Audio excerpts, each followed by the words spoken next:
They hadn't expected me to show up.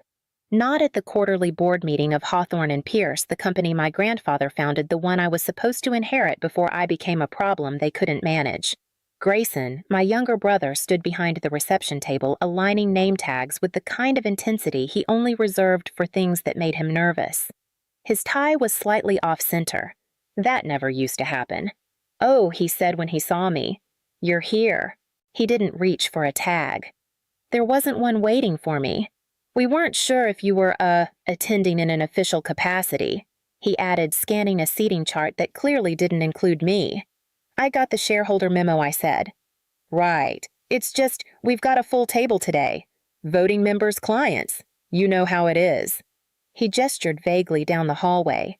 "There's an extra chair set up outside meeting room B, across from the utility closet." I didn't respond right away. Just watched him shift his weight from one foot to the other like a teenager caught sneaking out. This was the same brother who once asked me to write his college application essays. The same one who'd cried the first time he failed a pitch in front of our father. But now he couldn't look me in the eye. Behind him, the conference room doors opened. Ava appeared, my brother's wife, and now somehow vice president of external strategy. Her voice was airy warm in a way that felt overly practiced. "Elena, you look well-rested," she said. "We just really needed every seat this time. Big decisions today, only primary stakeholders." I looked down at my suit, midnight wool, hand-stitched 10 times quieter than her fuchsia blazer, and didn't bother replying. She was already gone. So I walked, past the receptionist who used to bring me coffee without being asked, past the award wall where my name used to be engraved, and I sat, in the corner chair next to a closet door still taped with a "Do Not Use" sign. No nameplate, no eye contact. Through the wall, I could hear coffee being poured, voices rising, the start of another meeting I was never supposed to be part of again. They didn't know what was in the briefcase I carried, and I couldn't help but wonder as I unlatched it, when exactly did I stop being someone they expected? 5 years ago. I used to stand where Ava stands now, beside the head of the table, pointer in hand, voice steady, deadlines memorized. They used to call me the closer. Not because I was the loudest, but because I always showed up with the solution no one else could see. I knew the company's rhythms by heart, which vendors padded invoices, which suppliers delivered late, which employees needed another chance instead of another warning. I cleaned up messes, smoothed over cracks, protected our name from scandal, sometimes even from the family itself. I was good at it, too good, until I stumbled into something I wasn't supposed to fix. It started with a simple compliance report misfiled, then a payment made to a subcontractor who didn't exist, then another. I pulled at a loose thread and uncovered a pattern, a chain of fraudulent accounts feeding money into shell corporations. Environmental violations masked by fake reports. Under-the-table deals with overseas factories paying less than minimum wage. When I brought the documents to my father, expecting maybe shock, maybe concern, he laughed. A full dismissive glass-in-hand kind of laugh. "You want to throw away everything your grandfather built because of a few accounting tricks? Come on, Elena. This is business, not Sunday school." I remember standing there in his office, the windows behind him open to the skyline, his cufflinks catching the morning light. I waited for someone else to speak. For my Uncle Jared, our general counsel and family friend, to say something. He didn't. He looked at me the way people look at a ticking clock they don't want to hear anymore. "You've always had strong ideals," he said finally. "But this is bigger than you." That night, I packed my office into 2 boxes. No one stopped me. No one followed me out. 2 weeks later, my voting shares I'd inherited from my mother were reassigned to a third-party strategic advisor named Tully & Co. I traced it back. Paperwork routed through Jared's office, his signature at the bottom of the authorization. He was the first to quietly sign me out of the room. He still sent birthday cards that year. One had a quote on the front. "Sometimes walking away is the strongest thing you can do." It arrived 3 days late and unsigned. So I walked away, but not from the fight, only from the noise. I used the capital my mother had left me, the part untouched by the Hawthorne Trust, to build something from the ground up. A name no one in my family would think to trace. Rose Lake Holdings. Her middle name was Rose. Back in the corner chair, I refreshed the meeting agenda on my tablet. Nothing had changed.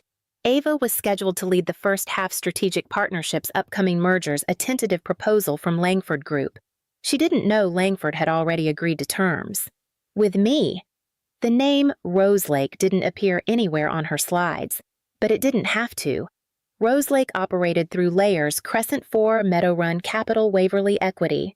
All tidy, all compliant, all deliberately invisible. What they didn't know was this. For the past 3 years, while they expanded fast and cheap, I'd been buying small and slow. 10,000 shares here. A silent partnership there. Just enough to stay off the radar. Just enough to count when the moment was right. And now, Roselake, or rather I, owned just over 52% of Hawthorne and Pierce. But they didn't even remember my name. The first time I realized I'd been erased wasn't during a shareholder call or a board vote I was no longer copied on. It was smaller than that. A few months after I left, I opened the family group chat one we'd used for birthdays, flight arrivals, dinner photos, and found that I was no longer in it. No warning, no message, no silence with wait, just gone. I didn't say anything at the time, just stared at the chat icon, now down to 4 members instead of 5. I didn't have to guess who'd removed me. Ava had texted me once a year before crying in a parked car outside the fertility clinic. Her insurance didn't cover the last round. She and Grayson had maxed out every card. She said she didn't know who else to ask. I wired her $50 thousands that same afternoon. No questions, no reply. I didn't tell anyone. I didn't ask for it back. She got pregnant 3 months later. Posted the announcement with a caption that began, "After a long journey, our miracle baby is finally on the way." She never tagged me. The person who owed me the most was the first to delete me. Now Ava sat at the head of the boardroom table, flipping through slides about ethical alignment and modern leadership. The irony was exquisite. I tapped once on my phone screen. A message popped up from my assistant Langford rep is on site, briefed and ready, waiting for your signal. I didn't respond yet. The broom closet beside me hummed faintly with the sound of old pipes. I could wait. After all, I'd waited 5 years. I didn't announce myself. I didn't walk into the boardroom or demand a seat at the table. That would have been too loud, too much like them. Instead, I stayed exactly where they put me, beside the utility closet half a hallway away, behind a wall thin enough to hear everything, but not thick enough to matter. I opened my laptop and watched the meeting unfold through a private stream piped in by the building's AV contractor, one of several vendors Roselake had quietly acquired 6 months ago. Ava's voice came through the earbuds, smooth, practiced, cheerful. "We're thrilled to welcome representatives from Langford Group.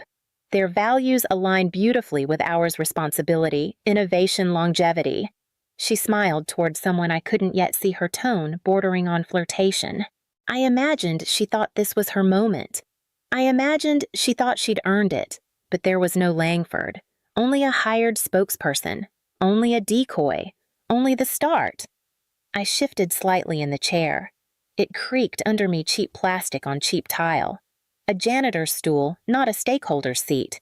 Across from me, the closet door hung half open, a mop handle sticking out at an awkward angle like a flag at half-mast.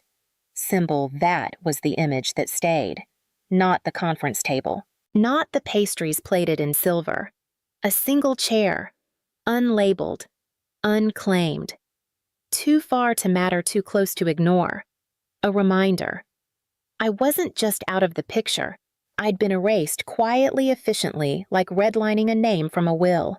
The first year I tried to keep up. I'd log into the company's online portal, read the press releases, track the leadership shifts. Then one day the login stopped working. No warning. No explanation. No one noticed. The real disappearing doesn't happen when you walk away.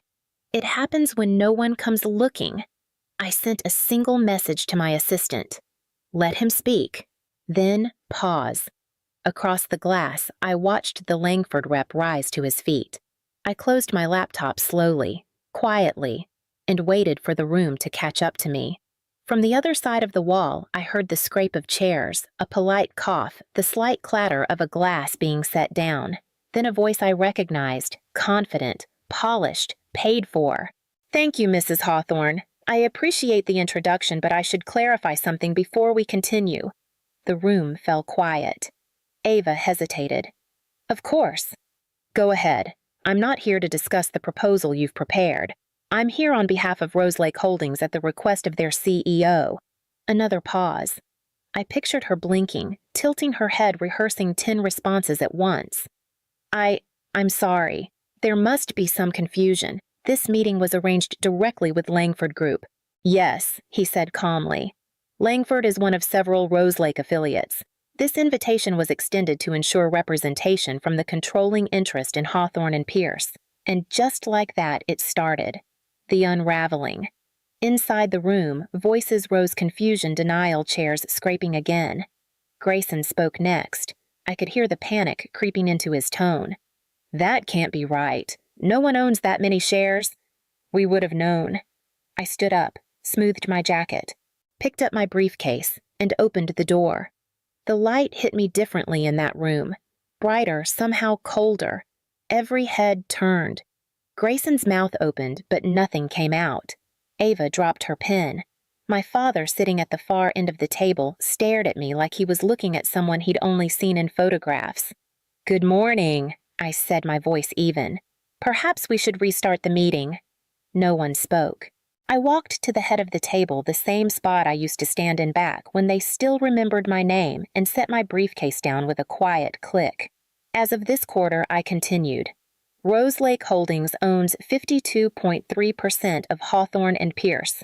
We also hold controlling interests in your top 3 vendors, the building you're sitting in, and 2 of your primary lines of credit. I didn't raise my voice. I didn't need to. You built a house of glass and kept throwing stones. You thought no one would notice the cracks. My father leaned forward. Elena, what is this? This, I said, is the part where you stop pretending I disappeared. Grayson spoke again, this time sharper. You can't just come back and take over. There are rules. There are procedures. All followed, I said. All documented, and all reviewed by legal counsel, including... I paused, looking at Jared seated at the edge of the room. Yours. He looked down at his hands. Didn't say a word. I opened my laptop, connected it to the room's display. Charts filled the screen. A 5-year decline. Warnings ignored. Investigations pending. Then came the headline. Roselake acquires majority stake in Hawthorne and Pierce. Ava stood up, or tried to. Her knees buckled slightly. My father finally spoke, his voice low. You planned this. No, I said. I built this while you were busy erasing my name. He looked away.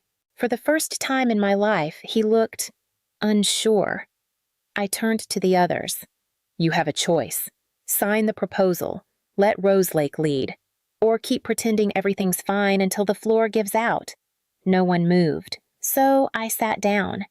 The chair at the head of the table didn't feel foreign anymore. It felt earned. The silence after I sat down stretched longer than anyone expected. Grayson kept glancing between his phone and the projector as if one would rewrite the other. Ava pressed her lips into a thin line, the kind she wore when someone spilled champagne on her carpet. Jared rubbed his forehead suddenly, very interested in the edge of the table.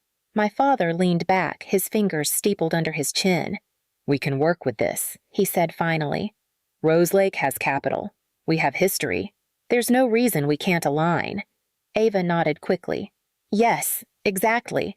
This doesn't have to be adversarial. Maybe this is a new beginning. She tried a smile, one of the performative ones. It didn't reach her eyes. I didn't respond. Elena, she added softer. Now we've always thought of you as family. We still do. I looked at her, at the ring she wore our grandmothers passed down to her without ceremony, at the seat she occupied mine before anyone dared say it aloud, at the words she chose. Family. Funny how often that word gets used when people need something. I flipped through the pages in front of me.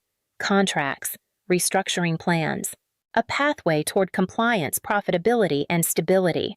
No one asked me what it cost to get there. No one asked why I left, just how I'd returned. Jared finally spoke. We could keep this quiet, frame it as a strategic merger, avoid spooking investors, Avoid accountability, you mean, I said without raising my voice. He winced. That's not what it's exactly what you meant. He sat back. Ava reached out, then fingertips just brushing the edge of the folder between us. I know things got messy, but maybe we can move forward. Together. No, I said. You want the appearance of unity, not the truth. The truth is none of them apologized. Not once. Not for the lies. Not for the deletion. Not for making silence the only way I was allowed to exist. Grayson finally spoke. Can't we just put it all behind us? You already did, I said. That was the problem. No one argued after that. Not because they agreed, because they didn't know how to refute something that had already happened. I laid the final document flat on the table, the proposal Roselake had spent 18 months crafting capital infusion leadership restructuring compliance overhaul. No firings, no public fallout, just the end of their way of doing things. My father picked it up and read the first page, slowly, his mouth a thin line. The same man who used to sign deals in under 10 seconds was now taking his time stalling without looking like he was stalling. You'd really go through with this? He asked quietly. Take control of your own family. I didn't answer right away, let the question hang in the space between us. Then I spoke, not to wound, but because anything less than truth would feel dishonest. I gave this family every chance to do better. You taught me how to close a deal. But I had to learn ethics on my own. He looked away, from where he asked almost a whisper, from the person you erased the moment she died. His fingers tightened around the paper. He didn't ask which person I meant. He already knew. There was no shouting, no final dramatic gesture, just stillness. Even the building seemed to hold its breath. Jared was the first to nod. Not in agreement, more like resignation. Grayson didn't speak again. Ava sat perfectly still, her hands folded in her lap like a student waiting for the test to be collected. I looked at all of them. I was always in the room, I said quietly. You just saw more clearly when I wasn't. That was the only thing left to say. And not one of them said otherwise. 1 year later, I stood in my office on the 42nd floor of the Roselake building overlooking the city that once made me feel too small to count. Below me, across 2 intersections and a narrow strip of skyline, sat the original Hawthorne and Pierce headquarters.